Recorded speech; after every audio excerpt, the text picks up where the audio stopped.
Bonjour Emmanuel Ducrot. Bonjour Dimitri, bonjour à tous. Les relations diplomatiques entre la France et l'Algérie vont mal, et cela a des conséquences surprenantes. Vous avez enquêté et découvert que l'Algérie a brutalement fermé la porte aux produits alimentaires français, surtout depuis le regain de tension autour du Sahara occidental. Il y a 10 ans, la France était le premier fournisseur de denrées alimentaires de l'Algérie, un pays qui est très dépendant pour se nourrir.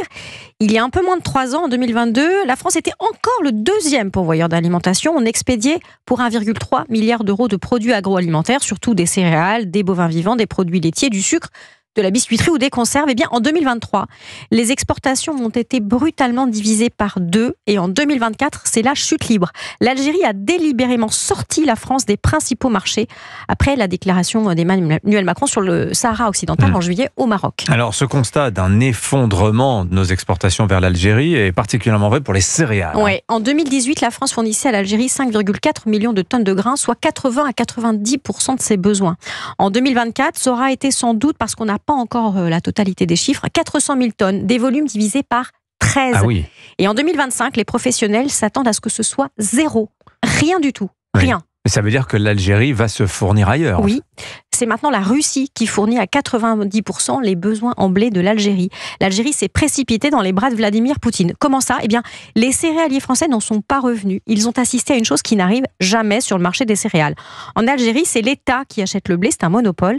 Eh bien, l'État a abaissé le cahier des charges. Il a accepté d'acheter des blés de moindre qualité, avec par exemple la présence de punaises dans les grains, pour pouvoir acheter autre chose que la qualité française.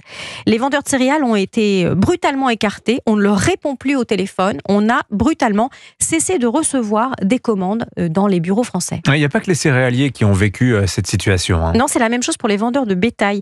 L'Algérie, c'était un très important marché pour les bovins vivants qui sont destinés à produire de la viande ou du lait en Algérie.